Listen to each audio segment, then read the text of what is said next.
Hi, everyone. We have a lot of reports to evaluate this semester, and I wanted to share with you some of my own thinking when I evaluate the reports. I have noticed that some professors, some coaches are excessively lenient when they evaluate the reports. And so let me show you some examples of bad reports that look good, why I would give them low grades, and then also why I recommend that you give them low grades with the explanation. So for example, here is a report from Team 45, doesn't matter what it is. And it works on the challenge from Mobius slip. When I look at the title page, it doesn't look too pretty, but it's okay. I mean, I see the team member names, I see what, who did what, so that's not bad. But when I get to the next page, like contents, I suppose I wouldn't waste a page on that, but again, no penalty, nothing. But when I look at the executive summary, I notice that some professors gave this report a 7. It looks pretty, but I mean, in my opinion, it literally looks, counterproductive.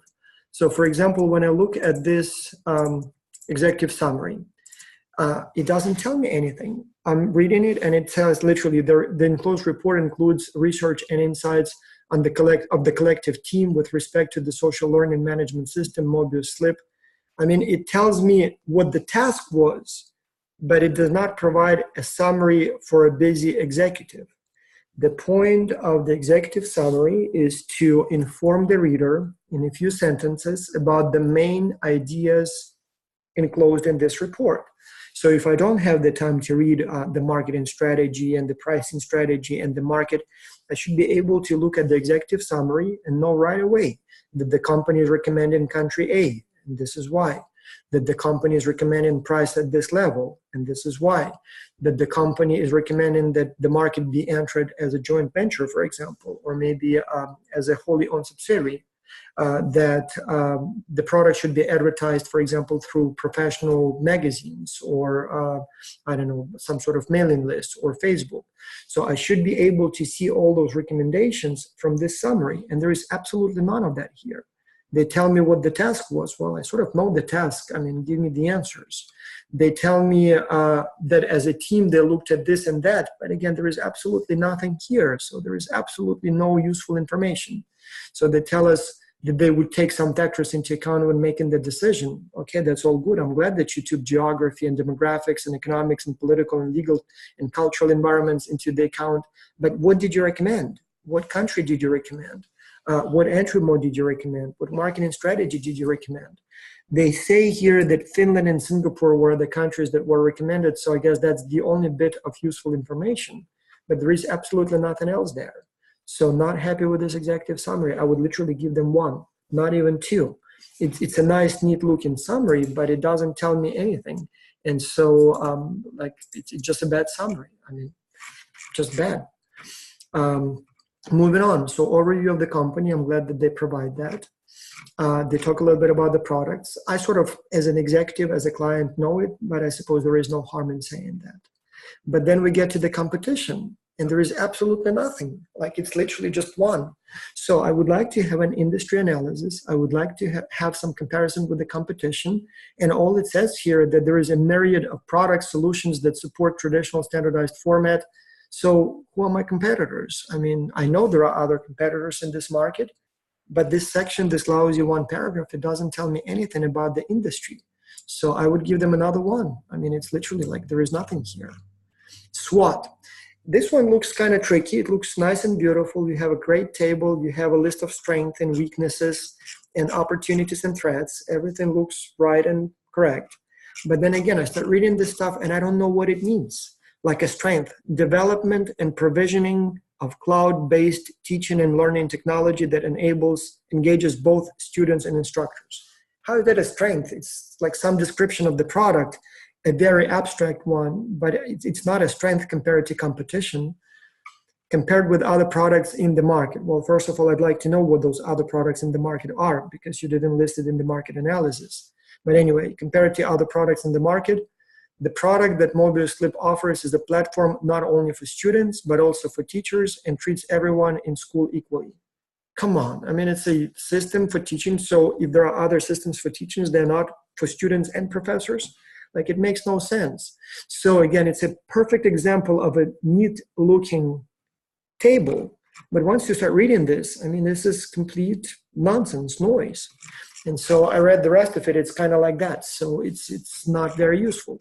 So I would probably give them a little bit more than one, because they at least tried to put something together. But I probably would not give them more than 3, maybe 4 if I feel, very good. But it's not an informative section.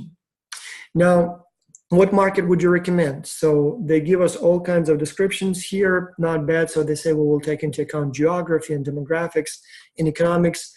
In my personal opinion, too much explanation how they will be making the decision, and too little on what decision was made. But I suppose it's not a mortal sin, so it's kind of okay. So they describe, what they want. I suppose it's fine, so no problem there. But let's see what markets they recommend. So they say this is the economy, gross national product around the country. Not sure why they decided to go with GNI and not GDP, but that's okay.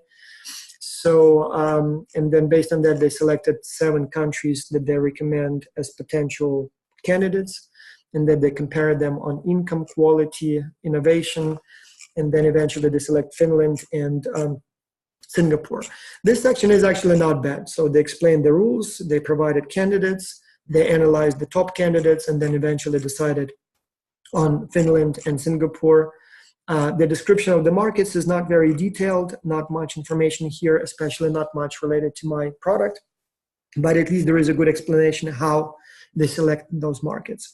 I would probably give them 4, maybe even 5 for this one. And the reason I wouldn't give them more than 5 is because, as I said, the markets are not really analyzed.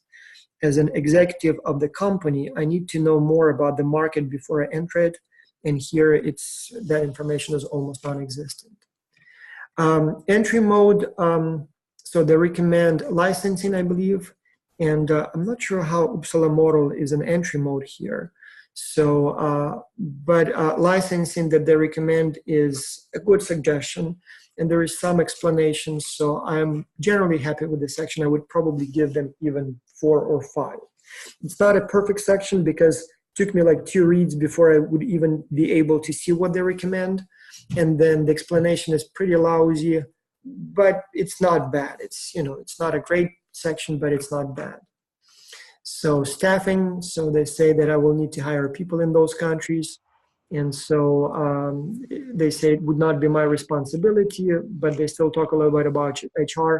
I don't want to get into the details, but there were some interesting ideas, so I would give them something. And so they give me some average salaries and some, some information. Again, not completely relevant, especially if they say I don't need to hire people, but at least they're trying. When it comes to the product, so the company did ask for ideas how the product can be improved, and they have a few paragraphs. Again, I read it. There is really not much useful information here, but there are some ideas. So maybe I would give them also 5, maybe even 6. Again, it's hard to say if it's valuable ideas or not, so, but they tried, so I suppose it deserves something. Unlike, for example, the executive summary that was completely useless, there is something useful here in this section. Pricing, they actually had a relatively good section here, so they recommend a specific price point, they recommend a subscription, they recommend some sort of a trial period, so that's not bad at all. But then again, when it comes to marketing, it's almost non-existent. I mean, distribution. So they say use professional magazines, but there is really not much here. So, I mean, there is, like, for example, use educational magazines. A good section would have given me examples of those magazines in Finland and Singapore. It would have said, so in Finland, there are 3 magazines that all teachers read. And these are the websites for those magazines. These are their names, titles. This is where you place the advertisement ads in those magazines. This is how much it costs per page or per paragraph or whichever way they charge. We recommend that you place those ads, half a page. This is, the frequency, every 2 weeks or maybe during this time of the year, because that's when the teachers will likely be subscribing for this service. This is the phone number that you need to call to place the ad, or maybe this is the email address, or maybe this is the website where you place the address for each of the magazines. And then the same thing for Singapore. So I am, as a busy executive, I can see not only what they propose, but there is a nice guide, step-by-step guide for how I can place that ad, how much it will cost me, how frequently I can post or should post it, maybe even some sort of a sketch of the ad, what it might look like, what I should say in it, what the pictures might look like. So give me all those details, because simply saying that advertising educational magazines, I mean, come on, I've thought about that. I work in this industry. Of course, that's obvious. I knew that. Give me something I don't know. And your opportunity is to tell me that, because you are proposing two countries that I'm probably not familiar with. So I don't know, marketing strategy here, even though it's 2 pages of seemingly interesting text, there is really nothing new and nothing of substance there. So I would literally give them 2, maybe. Like, I don't even think I would give them a 3. So readability and formatting, it looks neat. And that's why I chose this report. I mean, it looks nice when you look and scroll up and down. It looks nice and legit. But once you start reading it, it's bad. And so when I would go to formatting, yeah, I probably would give them a good grade for formatting. But as far as readability, I mean, I literally had to read some sections multiple times before I was even able to understand what they're proposing. So in my opinion, that's not a very readable report. So I would actually give them for formatting and clarity and readability, maybe 4, maybe even 3. So many professors gave high grades for this report, probably because it looks neat. But once you start reading it, I mean, come on, it's a bad report. Likewise, here is one from this semester. So let's go to the top. And again, this one is strange. I didn't even understand what they were recommending. So this one's for UniCheck, and it's also a company that works with the university. I really like the fact that they put, some information about each student who did what on the title page. When it comes to the executive summary, again, like half of it, like purpose of the project. I know the purpose of the project. I mean, I know what I asked you to do as a client. I know what you had to do as a professor. I knew that. So this highlighted stuff, you delete it and you don't lose anything. Target market, first of all, I don't understand why it had to be so, like the spaces are so big. I mean, all of this could have been fit like on half a page. But yeah, target market. So Middle East. Okay, I see that. I'm not sure why it's spelled differently, but at least, it's not bad. At least I know what they're proposing as far as geography. All right. Customers, I'm not sure if, I know that my customers are schools and colleges, that's what I work with. So I'm not sure how hospitals would be my clients in film industry, but maybe I'll read it in the description. But I'm not even sure if this section much needed, because we sort of know who the clients are. I mean, that's not a very useful section. Sales marketing doesn't tell us anything. Give them trial, and then hopefully they will work. It's not a very good description of a marketing strategy. If that's all you're proposing, that's not much and not creative and not useful, but at least you tell me what you're doing, so I'm kind of semi-happy. Business model, and I assume that's the entry mode. Franchising, I mean, right here, it's good that the executive summary provides that information, so I know what they're recommending. So I would give that as a plus for the executive summary. But as a recommendation, and we'll get to that later, I mean, how franchising is even suitable for a company that sells online products like UniCheck. I mean, would they open, it just doesn't seem to match the model at all. So I'll have to read the description, but it seems like it's not a very good idea. So given that the formatting of this executive summary is not good, I mean, it all could have been fit on half a page instead of 2 pages. And given that everything I highlighted, which is like 2/3, is completely useless information, I don't think I would give them more than 3 for this executive summary, maybe 4, because they did provide something there, but it's just not a good summary. Table of contents is not hyperlinked, so it doesn't allow me to go to that section, so I don't see much value in this sort of table of contents. I wouldn't penalize them for it, but I don't see any value in that. Acknowledgements, oh, come on, I mean, put it at the end. I mean, I'm a busy executive. I don't need your acknowledgements in my business report. When you write a book for your ego, yes, you can acknowledge all the people. Here, let's get to business. So again, I wouldn't penalize them for that, except for maybe misspelling Xculture, but it's something that is not useful. Introduction, again, not sure if, unless, I don't know, it doesn't seem like we need an introduction here. But it's okay. So it seems like they started with some sort of an industry analysis, just call it introduction, some basically competition. So I suppose it's not bad. So again, I'm not sure why they needed to frame it as an introduction, but anyway, then we go to most promising market, and that's all they have. So they, in the end, recommend Azerbaijan. They didn't quite explain why Azerbaijan, They start with Unicheck is founded in Ukraine, so let's go to some places nearby, such as New Zealand, India, Southeast Asia. I mean, how are those nearby? I mean, it's as far as it gets, like literally as far as it gets on the planet, on the globe. And then if that's the rule, why did you end up with Azerbaijan, which is again far away? And then it's an electronic product. Why nearby is important? I mean, like it doesn't really matter how far you are. So I don't buy the idea that Azerbaijan is a good company for this. I mean, is a good country for this company. But at least if you provided an explanation that makes sense, maybe I would disagree with you, but at least I would see your logic. Here, it just none. So I would literally give them 1 for the choice of the country, not because it's a bad country, I don't know, but I don't see a compelling explanation. I mean, you said we want something nearby. Azerbaijan is far away. It's like a couple thousand kilometers. So that explanation is not good, and there is no other explanation. So I don't understand why they had to put an exclamation mark at the end of each section title. So, but that's okay, no big deal. Analyzing the market. So that's your analysis of Azerbaijan. I mean, come on. I want to know something maybe about the education system, maybe potential customers, how many universities they have, how many students they have. Like this is 0. I mean, this is literally nothing. I mean, I wouldn't give them a score. Entry mode. Again, so you list all the entry modes, but what exactly do you propose? I mean, it seems like a good section, but I mean, I don't really see any actionable, useful information here. Product promotion, like I don't even understand the structure of this report. I mean, something's definitely wrong here. So they just literally list all possible promotion methods, but which one do you recommend? So I don't understand that. So, and several professors already gave them high grades. So I don't think that's, you know, they deserve it.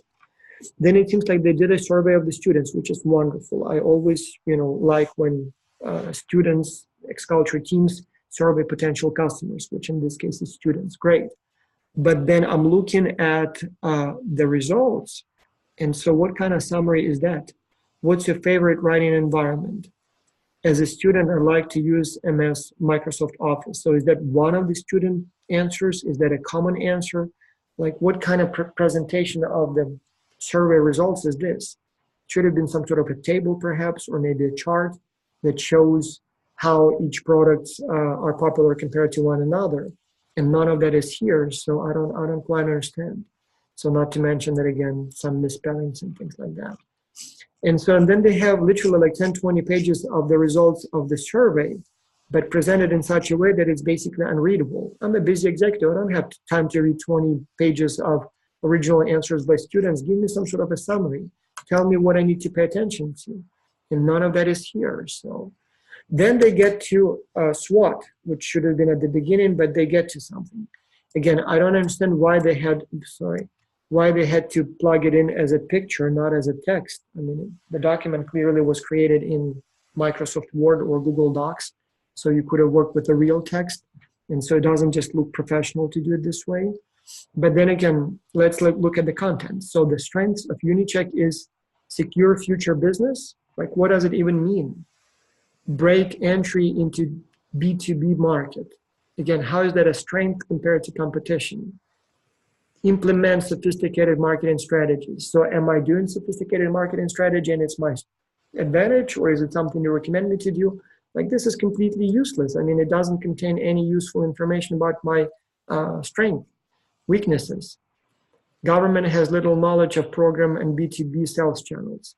I mean, if they said government has little knowledge of the company, I would understand. But how is this my weakness? I mean, hard to find consumers in B2B channels. I mean, it's like, it's not my weakness, it's a reality for everyone. So I would give them literally 1 for this. I mean, I don't see anything costly. I mean, maybe this one is kind of something that, but is it again more expensive compared to competition? I know that this product is actually much cheaper than competition. So is this even accurate? So I would not really, you know, deal with that. So marketing problems, it's actually, this one was an interesting section, but then again, when we get to marketing ideas, they never really tell what they want to do. And so, and then finally they start talking about Azerbaijan. Instead of that 1 paragraph, now they start talking about a little bit economy and politics. But then again, it's not something that gives me as an owner or manager at a company that sells plagiarism detection software much useful information about the country that I can use to be successful there. So while it's good that they do it and it looks fine and nice, fine grained, and by subsection, I have some questions as to the usefulness of this content. Technological, as we mentioned above, country already signed contracts with the big technological companies and ready to implement its all innovations. Like, what does it mean? How is that a description of the technological base of the country? So some interesting ideas here, but not much. Entry mode, so they seem to get back to it. And so what would they recommend? I'm scrolling, and I still don't see what exactly my presence in the market should be. So I don't know. I mean, it's just a bad report. Again, when you look at it, glance at it, it seems to be neat and nice with the frame and everything. But once you start reading that, I mean, I don't think it's a good report. These are not references either. I mean, if you want it to be, like if you really want to be strict, how is this a list of references using APA format as recommended? It's just a bunch of links to presumably relevant pages, but it's not properly cited. It's not even references per se. So when it comes to formatting and readability, I would also give them a low grade. In many cases, I had a hard time finding the answer. And in many cases, grammar is really poor. Formatting is relatively poor. Like that executive summary, as you remember, was for some reason expanded across 2 pages when it could have been condensed to half a page. So I would literally give for every section 1, 2, maybe 3, maybe 4 for some sections here. And my overall impression is probably 2. So I don't want to look like someone who is strict, but come on, I mean, we do give students some credit for things like, peer evaluations, being friendly and stuff like that. But when it comes to the report, if it's a useless report, if it's something that the customer will not be able to read and say, oh, that's interesting, just give them a low grade. I mean, just because they put together a few pages of text, it doesn't mean that they deserve an automatically high grade. So next time I'll try to select some good reports and show them to you. But usually once you see a good report, it's good. So that those are easier. What bothers me, as I said, that sometimes the report is so bad, like the 2 I showed you, and the professors still give high grades for them just because I don't even know why. Because they look good or because they feel that students work hard so they deserve a good grade, even if they produce bad product. So it's just something to think about. All right.